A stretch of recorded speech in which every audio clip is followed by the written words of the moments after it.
सभी मित्रों का स्वागत, अभिनंदन। आज की इस वीडियो में साथियों मैं बात करने वाला हूँ राणा पूंजा से संबंधित साथियों कुछ महत्वपूर्ण तथ्य जो साथियों हमें पानरवा ठिकाने के कुंवर परीक्षित राज सिंह जी द्वारा साथियों बताए गए। और वो सारे बातें जो है साथियों वार्तालाप कन्वर्सेशन जो उनके साथ में हमारा इंटरव्यू है हमारे साथी RK बेरवा के साथ में, वो आपके समक्ष प्रस्तुत करने का हमने प्रयास किया है। और साथियों वीडियो आप अंत तक अवश्य देखें, जिसके माध्यम से खूब सारी ऐसे अनसुलझी बातें हैं साथियों, अनछुए पहलू जो है वो आपको तो पता चलिए चलेगा। दोस्तों, आज की इस वीडियो में हम आपको लेकर आए हैं पानरवा। पानरवा ऐतिहासिक दृष्टि से बहुत महत्वपूर्ण स्थान है और यहाँ पर पानरवा में जो महाराणा प्रताप के प्रमुख सहयोगी और उनके प्रमुख सेनापति भी रहे हैं वो हैं राणा पूंजा। और राणा पूंजा के एक जो ठिकाना है उनका, वहाँ पर लेके आए हैं हम आपको और दिखाएंगे सब कुछ अंदर क्या है, उनका क्या निवास था, मतलब कौन सी जगह वो रहते थे, किस तरीके से क्या क्या उस टाइम पे सुविधाएं थी और किस तरीके से उनके जो वंशज है आज यहाँ पे निवास कर रहे हैं। तो हम बात करते हैं यहाँ पर। सर, मैं सबसे पहले यहाँ पर हमारे चैनल पे आपका स्वागत करूँगा और यहाँ पर आप हमें थोड़ा बताइए यहाँ के बारे में कि किस तरीके से आप मतलब आपके वहाँ उनके वंशज हो, तो कौन से वंशज हो, कौन से नंबर के या जो भी हो, आप डिटेल थोड़ा हमें बताइए। आपका सबसे पहले तो आपका स्वागत है यहाँ पानरवा की वीर धरोहर में आप लोग पधारे और आप अपना समय कीमती समय निकाल के यहाँ उपस्थित हुए। जैसा कि आप जानते ही हैं, पानरवा जो है ये काफ़ी अरावली के ऐसे पहाड़ों के बीच में उपस्थित है, तो जिसके कारण राणा पूंजा जी ने काफ़ी सहयोग किया था महाराणा प्रताप जी। मैं राणा पूंजा जी का ऐतिहासिक दस्तावेजों की दृष्टि से, बड़वा पोथियों से और जो गवर्नमेंट ऑफ इंडिया के सेंसस मिलते हैं उनसे मैं गौर परीक्षित सिंह पानरवा और 18वां पीढ़ी का वंशज हूँ राणा पूंजा जी का। और अभी हाल फिलहाल दाताओं को भी विराजते हैं राणा साहब मनोहर सिंह जी सोलंकी पानरवा जी, तो वो 16वें वंशज हैं। 16वें वंशज हैं जी। तो अभी दिखाएंगे हम थोड़ी देर में आपको। और यहाँ पर अब आगे चलते हैं हम, पूरा जो महल है उनका, जो किस तरीके से रहते थे। और आज का अब जो प्रेजेंट में देखा जाए तो बहुत सारी चीज़ें हैं वो खंडर हो चुकी है। हालांकि जैसे आप सामने देख सकते हो, ये चीज़ें काफ़ी चीज़ें बदल चुकी है, कुछ चीज़ें टूट फूट हो चुकी है। तो यहाँ पर ये आप पूरा देख सकते हो डिटेल से। लेकिन फिर भी हम जो भी चीज़ है, जितनी इनकी नॉलेज है, पूरा डिटेल से बताएंगे कौन कौन सी चीज़ क्या थी। तो आप सर बताओगे ये क्या था? जी, जब भारत आज़ाद हुआ था 1947 में, तो उसके बाद गवर्नमेंट के पास ये सुविधा नहीं थी कि पुलिस के जो नए थाने बनाए जाएं, उनकी एकदम से स्थापना नहीं हो पाई। तो यहाँ पे हमारे जब पहले स्टेट टाइम चलता था, ये पहले के समय में जेल हुआ करती थी। पानरवा के पास प्रथम श्रेणी के न्यायिक अधिकार हुआ करते थे जी, तो मजिस्ट्रेटिक पावर्स जिसको आप कह सकते हो, तो ये जेल हुआ करती थी, यहाँ दफ्तर चल रहा करता था। और यहाँ पे जो सिपाही होते थे, 10 साल तक पुलिस थाना भारत सरकार हमको किराया देती थी, वो यहीं पे चला था जी। और उसके बाद जो है 1960 के समथिंग वो वहाँ पे जो अपने मानपुर की मगरी है वहाँ पे वो यहाँ से शिफ्ट हुआ जी। तो अब हम आपको लेकर चल रहे हैं उस टाइम पे जो जेल थी, वो जेल दिखाते हैं आपको किस तरीके की जेल थी। चलिए हमारे साथ। तो ये उस समय पे जेल हुआ करती थी, आप देख सकते हो। वर्तमान समय में यहाँ पर ये देख सकते हो आप, ये इस कंडीशन में है। और यहाँ पर ये जेल हुआ करती थी। इसमें यहाँ पे जेल से आप देख सकते हो कि यहाँ पर ये इसका प्रमाण है। यहाँ पे आप देख सकते हो ये लगी हुई है जेल के लिए, ये सलाख है। और यहाँ पर एक पूरी जेल थी। ऐसी सेम सलाख यहाँ पे, इसमें 2 सलाख हुआ करती थी जी। तो एक बार एक किस्सा है कि एक जो यहाँ कैदी हुआ करते थे, उन्होंने बीड़ी मांगी थी पीने के लिए जी। और फिर वो बीच में लकड़ी का इस्तेमाल यहाँ ज्यादा किया गया है पुराने घरों में, तो जी लकड़ी से उसको जला के और फरार होने की कोशिश करी थी। फिर उनको यहाँ से पकड़ के लाया गया था, फिर वहाँ को पूरा सील ही करवा दिया गया था, इसलिए अभी यहाँ पे एक ही सलाख दिखाई देती। उसके आगे एक और थी, मतलब ऐसी विंडो। बिल्कुल बिल्कुल। और यहाँ पे इस तरफ जो आप देख रहे हैं, यहाँ दरी खाना हुआ करता था, मेहमान घर, अभी इसके अवशेष ही रहे ये यहाँ पे। तो ये सामने आप देख सकते हो, ये दरी खाना हुआ करता था। ये साथ अभी आपको यहाँ पे नीचे घोड़े। तो यहाँ पर आप देख सकते हो, ये इस समय पे यहाँ पर ओनली खंडर है। और आप देख सकते हो यहाँ पर इस जगह पे अस्तबल हुआ करता था, जिसमें घोड़े बांधा करते थे। और उसके बाद में इसके जस्ट ऊपर यहाँ पर मेहमानवाजी के लिए एक गेस्ट हाउस भी था, क्यों नहीं सर? जी बिल्कुल। ये क्या बहुत पुरानी टाइम हो गया, बहुत पुराना टाइम हो गया। आप देख सकते हो लगभग 1500 और 76 के 18 जून 1576 को हल्दी घाटी का जो युद्ध हुआ था उस समय की बात है। आप देख लो उस समय से ये चीज़ अब खंडर में तब्दील होना लाजमी थी। आप देख सकते हो अभी आप इसमें देखेंगे तो अभी भी इसमें है ना ये चूने का इस्तेमाल किया गया है। ये जो पत्थर की गढ़ाई है पुराने समय में चूने से करी गई थी, और यहाँ पे नीचे पत्थर पड़ा हुआ है राउंड, जिसमें गरड़ कहते हैं जिसको, जिसमें ये ईंट के टुकड़े और ये मिला के और फिर वो काम में लिया जाता था, चूना बनाया जाता। और वहाँ सामने अगर आप देखेंगे वो भी काफी ऐतिहासिक धरोहर है। महादेव जी का मंदिर है, वो भी अभी थोड़ी जीर्ण शीर्ण अवस्था में है, तो वो भी हम दिखाएंगे थोड़ी देर में आपको। ये यहाँ पे सामने महादेव जी का मंदिर है और ये यहाँ का पूजा स्थल था। जी बिल्कुल, यहाँ पे सबसे नजदीक है जी। ये अब सर ये दफ्तर कहते हैं इसको, यहाँ पहले राजकाज का जो कार्य होता था यहाँ पे जी तो यहाँ आप देख सकते हो ये यहाँ पर जो दफ्तर का काम होता था, मतलब राजकाज का जो भी काम होता था यहाँ हुआ करता था। ये एक दफ्तर था उस टाइम पे, और यहाँ पर आप देख सकते हो आगे नेक्स्ट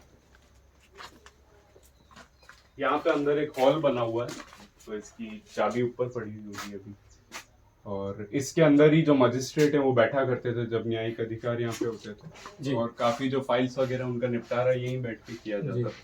जो साइड में आपको दिख रहा है वहाँ आगे की तरफ गैराज है, वहाँ अभी भी 1942 made in Canada Dodge Power Wagon जो विश्व युद्ध के समय काम आई हुई जीप है वो भी खड़ी हुई है यहाँ पे जी आगे। जी चलो देखते हैं, और भी बहुत सारी रोचक कहानियां हैं यहाँ की। और ये सर ये पूछना चाहूंगा ये कौन सी जगह? ये पुराने समय में जो कामदार हुआ करते थे इसको चंपाबाई जी की ओरी कहते हैं। एक चंपाबाई जी हुआ करती थी यहाँ पे जी, ये उनकी ओरी है, वो रहा करती थी। ओरी मतलब? ओरी मतलब छोटी सी कोठरी आप कह सकते हैं, जो यहाँ कामदार रावले के अंदर जो कई नौकर चाकर हुआ करते थे, जो सर्विसमैन जिन्हें आप कहते हैं जी, हाँ। तो उनके लिए बने हुए क्वार्टर्स हैं, स्टाफ क्वार्टर आप कह सकते हैं जी। और ये वाले यहाँ पर भी आप देख सकते हो, यहाँ पर सिपाही रहा करते थे, और ये पूरा जो एरिया है ये यहाँ से उधर भी वही है जी। उधर इसके जस्ट नेक्स्ट में गैराज है जहाँ पे वो जीप खड़ी हुई है, और यहाँ तक ये सिपाहियों के रहने का कमरा जी। ये यहाँ पर सिपाही रहा करते थे। ये कलाकारी इसमें देख सकते हैं, जो अभी भी आपको ये दिखेगा दीवारों के ऊपर ये घुटाई वर्क है सारा जी, जो चूने से करा हुआ है ये सारा जी। कुल शिलालेख। अब हम आपको दिखाते हैं गैराज, यानी राज परिवार की जो गाड़ियां जब खड़ी रहती थी तो इस जगह पे हुआ खड़ी रहती थी। और यहाँ पे आप देख सकते हो लगभग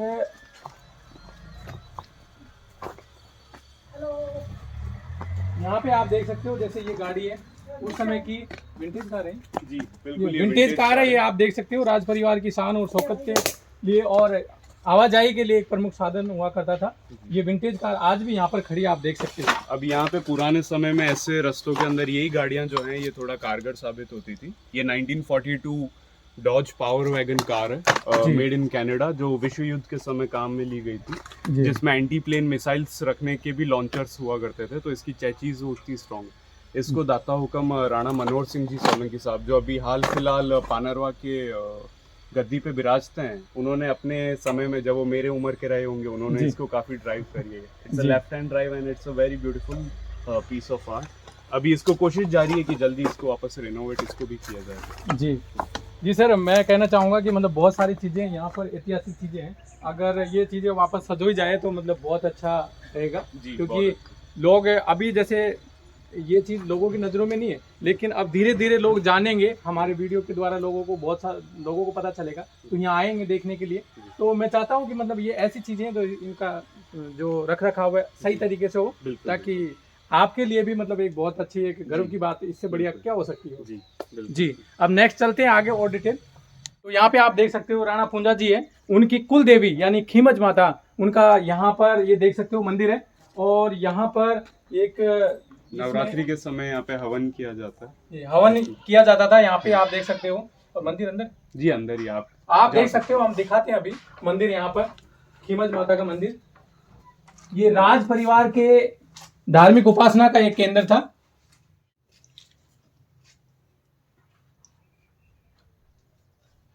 जब राज परिवार किसी भी शुभ कार्य के लिए यहाँ से रवाना होते थे तो माता की आज्ञा के बिना वो काम नहीं करते थे। और यहाँ पर आप देख सकते हैं हम और चीज़ें दिखाएंगे आपको, एक एक चीज़ पूरे हम डिटेल से जानेंगे। तो अब चलते हैं आगे नेक्स्ट। इस भाग में अपन चलने वाले हैं, इसको निवास स्थान कहा जाता है और अभी इसके जीर्णोद्धार का कार्य चल रहा है। ये 250 से 300 साल से भी अधिक समय से पुराना ये जो इसका बेस है, जो इसकी नींव है, काफ़ी समय पुरानी है और अभी इसके तीसरी मंजिल का काम स्टार्ट हुआ है। जी, ये तो बहुत पुराना है, नीचे वाला हिस्सा तो बहुत पुराना है ना। 300 से 350 साल पुराना। जी। तो अब हम देखते हैं यहाँ राज परिवार का जो निवास स्थान है वो देखते हैं, और उसके बाद में एक पुराना जो रावला है वो भी हम देखेंगे जो बिल्कुल खंडर में तब्दील हो चुका है। और यहाँ पर आप देख सकते हो राज परिवार के यहाँ पर जो व्यक्ति सभी निवास करते थे इस जगह पे। अभी ये सारे जो पुराने समय में काम में लिए गए मोड़ों के पार्ट हैं, जो मतलब मैं कहना चाहूंगा कि स्टील से भी ज्यादा स्ट्रॉन्ग है, क्योंकि इनको काटने के लिए अभी एक बार काम चल रहा था तो आरी मशीन लगाई गई थी, पर वो फेल साबित हुई इनके सामने। और ये जो चित्रकारी आप देखेंगे सिंगल स्टोन कार्विंग है, ये ऊपर से नीचे तक जो आपको पुराने समय में जो चित्रकारी की शैली थी उसमें प्राप्त होती है। अब जैसे इस तरफ से आप देखेंगे तो यहाँ पे आपको लेके राज परिवार का एक छड़ीदार दिखेगा पुराने समय का, और साथ ही एक हाथ में तोता लिए हुए जो दासियां उस वक्त हुआ करती थी वो खड़ी है। तो यहाँ पे देख सकते हो आप, ये जो पूरा पत्थर है वो पूरा एक पत्थर है, इसे जोड़ा नहीं गया, मतलब अलग अलग मसाले के द्वारा जोड़ा नहीं गया, ये पूरा सेम एक पत्थर है और पूरा ये यहाँ तक एक ही पत्थर पे पूरी ये टिकी हुई है।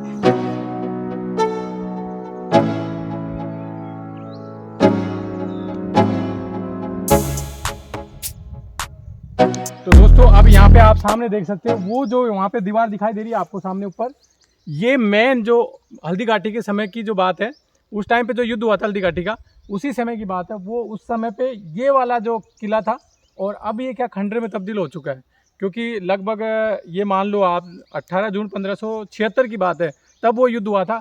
और जो उस टाइम पे जो किला था वो किला यहाँ पे है, आप देख सकते हो ऊपर जो दीवार दिखाई दे रही है वो अब खंडर में तब्दील हो चुका है। और यहाँ पर सर थोड़ा आप बताइए हमें। जी, जब हल्दी घाटी का युद्ध हुआ था, और अपन जानते ही हैं कि मेरे जो पूर्वज थे राणा पूंजा जी सोलंकी, तो उनको चंदावल दस्ता जो है उसका जिम्मा दिया हुआ था जी। तो जिसमें महिलाओं की रक्षार्थ साथ में ही जिनको चोटिल जो हुए हैं उनकी मरहम पट्टी, और साथ में जो ब्लॉक गेट्स होते हैं ताकि दुश्मन अंदर नहीं घुस पाए, उसका जिम्मा दिया हुआ था। तो उसी दरमियान की बात है, महाराणा उदय सिंह जी जो हैं वो जयवंता बाई जी के साथ यहाँ पे पानरवा पधारे थे सबसे पहले शरण लेने। तो उस वक्त राणा पूंजा जी के जो दाता हुक्म थे, ग्रैंडफादर राणा हरपाल, पहले हमको रावत की उपाधि थी, अब राणा की उपाधि हमसे मिली, ये कहानी इसके अंदर आती है। तो राणा हरपाल जो थे वो जयवंता बाई जी को, और ये जो आपको मैं बात कर रहा हूँ ये बड़वा पोथियों से और जो बीकानेर में अभिलेखागार मिलते हैं उनके संदर्भ से ये बात आपको मैं कर रहा हूँ। तो काफ़ी हट्टे कट्टे थे, ऐसे इलाके में रहते थे, और उनको कंधे पे बिठा के माँ जयवंता बाई जी को लेके इस गढ़ पे चढ़े थे। तो उस दिन जयवंता बाई जी ने कहा था, तो उसी लैंग्वेज में कहता हूँ जो बड़वा पोथी में लिखी है, कि आज सु मारा 2 पुत्र है, एक राणा हरपाल है, एक राणा प्रताप। तो तब से जो मेरे फोर फादर्स हैं, राणा हरपाल से लेके फिर राणा दूधा, राणा पूंजा, फिर राणा चंद्रभान, राणा राम जिन्होंने जहांगीर के विरुद्ध भी मेवाड़ जो रियासत है इसका सहयोग करा काफ़ी समय तक, और उससे लेके आज तक जो ग्रैंडफादर है मेरे राणा साहब मनोहर सिंह जी, वो राणा का टाइटल हमारे पास चलता है जी। तो ये कहानी आपने देखी, यहाँ पर आप देख सकते हो राणा पूंजा है, उनके परिवार की पूरी कहानी, और आप देख सकते हो बस ये यहाँ तक वो किला है, ये सबसे पुराना किला है यहाँ पे, और अब वो बिल्कुल खंडर बन चुका है। लेकिन अगर हम दिखाते हैं आपको पूरा डिटेल ऊपर भी, लेकिन इस समय क्या है कि पूरा चारों तरफ जंगल है घना, तो यहाँ पर क्या इसमें अंदर जानवर भी हो सकते हैं, इसलिए अंदर नहीं जा सकते, क्योंकि जैसा इन्होंने बताया सर ने कि अंदर जाने में थोड़ी दिक्कत है, क्योंकि जा नहीं सकते, हो सकता है कोई जानवर वगैरह हो। बारिश के मौसम में थोड़ा सा ऐसा हो जाता है, गर्मियों के मौसम में खुल जाता है। और इस किले की जो स्थापना है इस गढ़ की, इसको जूना में। तो सर पानरवा के इतिहास के बारे में और कुछ आपको जो भी नॉलेज है आप हमें थोड़ा बताइए। जी, इतिहास तो इसका काफ़ी लंबा चौड़ा है, काफ़ी फैला हुआ है, लेकिन अभी जैसे जो गढ़ पे अपन गए थे जूना महल उसको कहा जाता है, और उसकी स्थापना जो है वो रावत अखेराज जी ने करी थी। रावत अखेराज जी जो हैं वो भोजराज जी सोलंकी के वंशज थे, और जिनके ही भाइयों ने आगे जाके देसूरी में रूपनगर और जिलवाड़ा जो गांव है वो बसाए थे वहाँ पे ठिकाने। तो रावत अखेराज जी ने यहाँ पे स्थापना करी और राणा पूंजा जी जो हैं वो रावत अखेराज जी के छठी पीढ़ी के वंशज हैं। जी। जी एक चीज़ और बताइए हमें जी कि यहाँ पे जैसे आपके कोई रिलेटिव्स हैं, जी वो जैसे कहाँ कहाँ रहते हैं यहाँ आसपास, हमें थोड़ा ये भी हमारे जो दर्शक हैं उनको थोड़ा बताइए। जी। पानरवा की सरहदें जो हैं वो उदयपुर के पास जो पई पड़ता है वहाँ तक, यहाँ से जूड़ा तक, वापस इधर से ईडर तक, ईडर यहाँ तक सरहदें हुआ करती थी। ईडर तो वैसे 1857 की क्रांति में एक बहुत बड़ा केंद्र भी रहा है। जी जी जी जी। तो हजारों किलोमीटर स्क्वायर का एरिया था। तो यहाँ पे पास के ठिकाने जो हैं ओगड़ा हो जी। गया, माड़ी मामेर हो गया, ओड़ा हो गया, आदिवास हो गया, नया गांव हो गया, या नदी से पार करते ही आंद्रोली गांव आता है, 150 से 200 वहाँ पे सोलंकियों के घर हैं। ये सब पानरवा से निकले वो ठिकाने। जी।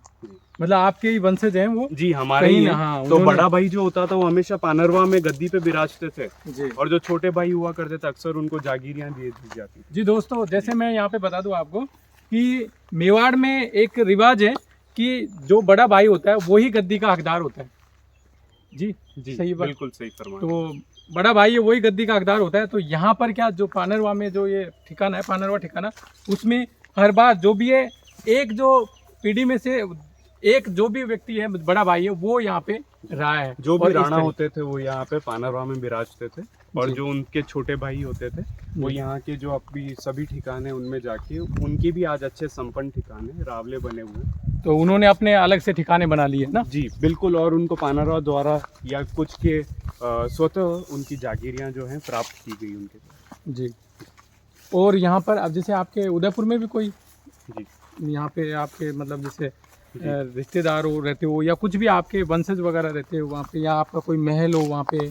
नहीं, उदयपुर के अंदर कोई हवेली नहीं है, क्योंकि पानरवा जो है स्वतंत्र रियासत रही है। जी। ये मेवाड़ के अधीन 1935 के लमसम आई, जब महाराणा भूपाल सिंह जी सर सुखदेव के कहने पे बोमट के कई अन्य ठिकानों, जिनमें पानरवा भी था, जूड़ा, जवास, मादड़ी, ये अन्य ठिकानों को भी मेवाड़ के अंडर लिया गया। जी। तो उस समय जाके मेवाड़ के जो उस वक्त भोपाल सिंह जी महाराणा साहब थे, उनको चतुंध देना पानरवा के राणाओं द्वारा शुरू किया गया। तो उससे पहले जब स्वतंत्र ठिकाने थे तो इनके द्वारा कभी ये पहल भी नहीं करी गई कि हमको वहाँ पे हवेली चाहिए या कुछ। जी। वो यहीं पे अपने इस प्राकृतिक स्वतंत्र रहना माहौल चाहते में थे। खुश थे, जी। तो उनको ऐसी कुछ ज़रूरत लगी नहीं कि हमें और अभी कुछ चाहिए। जी। तो ये हमारी यात्रा यहाँ समाप्त होती है। पानरवा की इस पावन धरा पर हमने आपको दिखाया पानरवा का जो राज परिवार है उनके बारे में बताया, और पुराना जो किला है वो भी आपको बताया। पुराने किले पे हम आपको दिखाते, लेकिन अभी क्या है, बारिश के टाइम पे वह पूरा जो किला है वो चारों तरफ से पेड़ पौधों से घिरा हुआ है, और जंगली जानवर वगैरह यहाँ पे बहुतायत मात्रा में रहते हैं, तो इस वजह से थोड़ा हम दिखा नहीं दिखा पाए।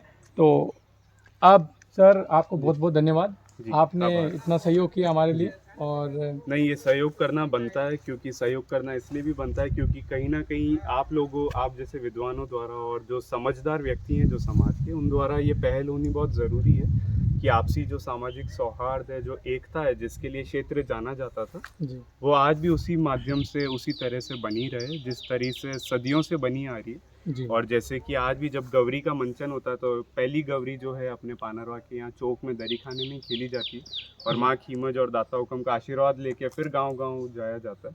तो वो जो परंपराएं चलती आ रही है, आज हमारी ये जिम्मेदारी कि उसे आगे बढ़ाते रहें और सभी समाजों के द्वारा साथ में। थोड़ा हमें ये बताइए कि यहाँ पर एक डिस्प्यूट चल रहा है। जी जी बिल्कुल। जी, लोग कह रहे हैं, कोई कहता है कि जो राणा पूंजा जी थे वो भील, कोई कहते हैं कि भील थे, कई कह रहे हैं कि वो राजपूत थे। तो अब आप बताइए, क्योंकि आप उनके वंशज हो, तो क्या है, किस तरीके से? और कईयों ने, मैंने ऐसे भी सुना है कि कई लोग ऐसे कह रहे हैं कि नहीं, वो खुद भील थे और वो अपने आप को सोलंकी राजपूत कहते हैं। अच्छा। तो वो हमें बताइए थोड़ा। अच्छा, हाँ, ये बहुत ही वैसे अगर यूं देखा जाए तो काफ़ी गहनता से समझने वाला मुद्दा है। जी। अभी इसका इतिहास क्योंकि जो है बहुत बड़ा परिदृश्य है, ये किसी बंद कमरे में बैठ के नहीं लिखा जाता। जी। इतिहास हमेशा तथ्यों का साक्षी होता है। जी। तो तथ्य, बड़वा पोथी और ये जो अभी सब खंडर हैं, और अब आज हम उनके वंशज हैं, हमारे पास बड़वा पोथियाँ हैं, वंशावलियाँ, शिलालेख हैं, वो ये कहती है कि हम सोलंकी राजपूत हैं। और जो लोग कहते हैं भील, अब ये भी क्यों शुरुआत हुई, क्योंकि कहीं उनको भीलू राणा कह के संबोधित करना शुरू करा। भीलों के राणा इसलिए क्योंकि आज भी यहाँ पे काफ़ी तादाद में भील रहते हैं, लेकिन यहाँ के भील जो हैं वो जानते हैं कि पानरवा के राणा जी कौन है, सोलंकी राजपूत हैं, और वो यहाँ पे गढ़ में निवास करते हैं। लेकिन वो भीलू राणा कहते कहते भील शब्द जो है वो पूंजा जी के बाद आ गया। जी। कहीं ना कहीं अच्छा भी लगता है कि चलो उनको यूं भील कह रहे हैं कि इतना अपनापन है आदिवासी समाज जी। द्वारा कि उनको अपना ही मान लिया। पर गलत ये चीज़ है कि जब उसके ऊपर राजनीति हो जाती है जी। तो उससे जो सामाजिक सौहार्द है और जो एकता है कहीं ना कहीं मुझे लगता है वो नष्ट होती है। इसलिए मेरा तो ये निवेदन है कि अगर किसी को भी मन में ये थोड़ी सी भी कंफ्यूजन है जी। कि वो क्या थे, उनकी उत्पत्ति क्या थी, तो उनका हमेशा सदैव स्वागत रहता है। वो यहाँ पे आए और जी। गहनता से इसके बारे में जांच करें तो ज़्यादा अच्छा रहेगा। जी। तो दोस्तों जैसा आपने देखा यहाँ इन्हीं के वंशज हैं और 18वें ये वंशज हैं, तो इन्होंने आपको डिटेल बताई। अब क्या हकीकत है आप भी समझ सकते हो किस तरीके से। और इसके अंदर एक और चीज़ है, मतलब कई बार ये कहा जाता है कि राणा पूंजा जी जो थे वो मीरपुर गांव से थे। मेरपुर गांव के बता दें। मीरपुर गांव के बताते हैं और मीरपुर जो है वो चौहानों का ठिकाना है। हाँ। और यहाँ पानरवा में तो सभी जानते हैं, गवर्नमेंट ऑफ इंडिया का सेंसस भी है कि जी। यहाँ पे राणा जी कौन है, हाँ। ये सोलंकी राजपूत है। तो अगर वो यहाँ से थे पानरवा से तो जायज़ सी बात है वो सोलंकी थे। जी। और अगर मीरपुर से हैं तो फिर एक बात पे भी टिकना जरूरी है, या तो वो मीरपुर से थे या पानरवा से। जी। अब हमारी तो पोथियां कहती है कि वो पानरवा से ही थे और हम उनके वंशज हैं और इस बात को झुठला नहीं सकते। लेकिन अगर कोई कहता है मीरपुर से थे हाँ। तो वो भी खैर बात उनके हिसाब से शायद, लेकिन उसके लिए उनके पास क्या साक्ष्य हैं ये भी अगर वो प्रस्तुत कर पाए तो अच्छा रहेगा। जी। तो जैसा हमने यहाँ पे देखा राणा पूंजा जी के बारे में, तो राणा पूंजा जी जो महाराणा प्रताप के एक प्रमुख सहयोगी रहे हैं। मैं थोड़ा सा यहाँ पे और बता देता हूँ, क्योंकि उनके बिना जो महाराणा प्रताप जी का जीवन अधूरा था। उन्होंने वो एक ऐसे व्यक्ति थे जिन्होंने पूरी भील सेना को संगठित करके उनके साथ में मतलब उनका कंधे से कंधा मिलाकर साथ दिया और उनको हर जगह पे उनका मतलब जो उनकी जो माता थी जयवंता बाई, वो भी उनको भीलू राणा जी थे जिन्हें कहते हैं कि राणा पूंजा, तो उनको भी अपना एक दूसरा बेटा मानती थी। जी बिल्कुल। और आज भी कहीं ना कहीं ये बात सत्य होती साबित होती है, क्योंकि जो आज भी यहाँ पे अभी बाहर लेबर वगैरह कार्य कर रहे हैं इनमें से कई भील समाज से आते हैं। और आज हमारा भी उनके प्रति सम्मान वही है जो पीढ़ियों दर पीढ़ी चलता आ रहा है और इनका भी हमारे प्रति सम्मान यही है। जी। ये अगर कहीं जो कन्फ्यूजन हो रहा है वो कुछ बिना जानकारी, जिनको जानकारी नहीं है उनके द्वारा किया जा रहा है। जो वाकई में आके यहाँ धरातल स्तर पे जो जानकारी प्राप्त करेंगे उनको ये मालूम पड़ेगा कि राणा पूंजा जी जो थे और उनका और भील समुदाय का आपसी क्या मेल जोल था कि उनके लिए भील जाति मरने को ही तैयार हो गई। तो आज हम भी भील जाति के ऋणी हैं और हम ये कहते हैं कि आज अगर यहाँ भील समुदाय नहीं होता तो हम भी उनके बिना उतने ही अधूरे हैं जितना वो हमारे बिना। जी।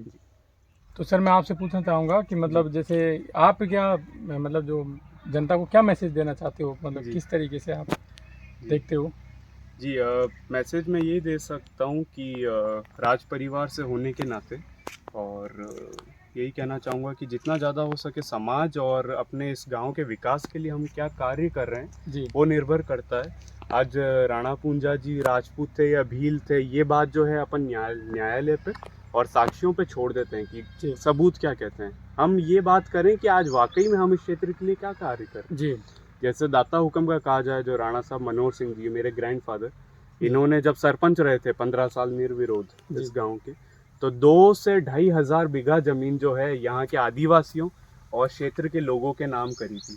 जी। साथ ही यहाँ पे जो सामुदायिक चिकित्सालय है, जो यहाँ राजकीय उच्च माध्यमिक विद्यालय अभी जो है जिसका बीच में नाम राणा पूंजा विद्यालय भी था, उसके लिए जमीन दान करना, या अभी भी आपने रावले के बाहर देखा जो सामुदायिक भवन बना हुआ है, पब्लिक शौचालय जो बन रहा है अभी यहाँ पे, उसके लिए भी जमीन दान में करना, जो पानी की टंकी बना रहे हैं उसके लिए भी जमीन दान में करना। तो ऐसे जो भी कार्य होते हैं, और जैसा कि अभी मैं भी यहाँ पे रुका हुआ हूँ तो मैंने इसको अपने वो समझा कि कहीं ना कहीं ये मेरा दायित्व बनता है कि मैं यहाँ रुक के यहाँ के क्षेत्र के बच्चों के लिए क्या कर सकता हूँ। बेसिकली मैं एक होटेलियर हूँ, मतलब मेरे को होटल और इसके अंदर जो है मेरा एक्सपर्टाइज है, लेकिन फिर भी इंग्लिश सब्जेक्ट से एमए करने के बाद मुझे ये लगा कि यहाँ के जो बच्चे हैं उनकी जो बोली चाली है, रहन सहन है, उसको थोड़ा ठीक किया जाए। तो यहाँ का जो विद्यालय उसके अंदर जाके आजकल मैं 9th से लेके 12th तक की जो इंग्लिश की क्लासेस हैं वो ले रहा हूँ, क्योंकि यहाँ पे शिक्षकों की कमी थी जी, स्टाफ पूरा नहीं था, तो इसलिए वहाँ पे जाके हम लोग सर्विसेज दे रहे हैं। साथ ही रोज़ शाम को यहाँ पे मैं पाठशाला लगाता हूँ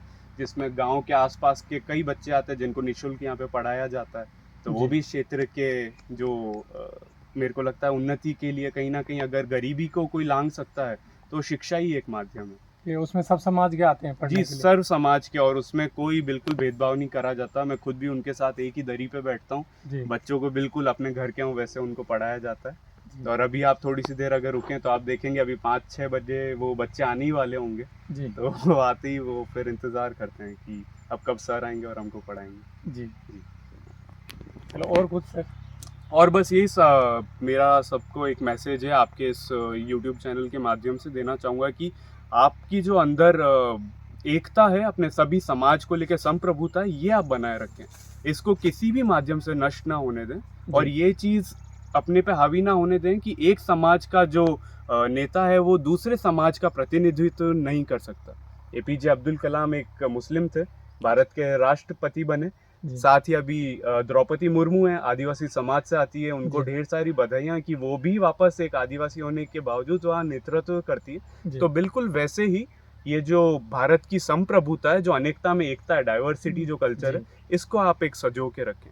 और बाकी स्वागत है जो भी इतिहासकर्ता जो हैं उनका पानाराव में कि वो यहाँ पधारें और हमसे रूबरू हों। जी। बहुत बहुत धन्यवाद। तो दोस्तों अब हम आपको दिखा रहे हैं एक शिव मंदिर है। तो यहाँ पर जो पानरवा का जो किला है, मतलब यहाँ पर रावला, जिसे यहाँ पे किले को रावला बोलते हैं, उसी के जस्ट सामने एक शिव जी का मंदिर है। और ये प्राचीन मंदिर है, आप देख सकते हो। उस समय पूजा अर्चना का एक मुख्य केंद्र था ये। और अब आप हम आपको दिखाते हैं ये उधर से है।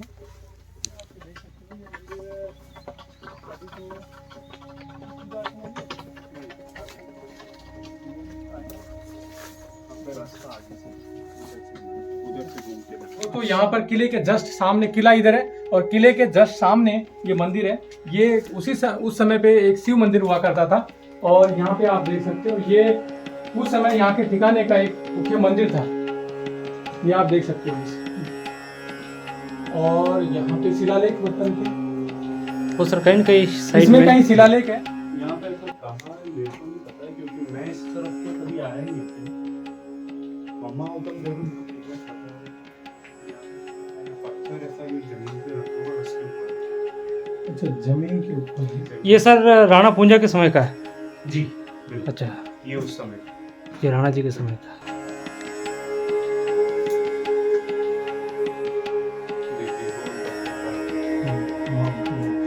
अभी देख लो उस समय कितनी कारीगरी कितनी जबरदस्त थी। आज इसको ऐसे पत्थरों को जोड़ के नहीं बना सकते।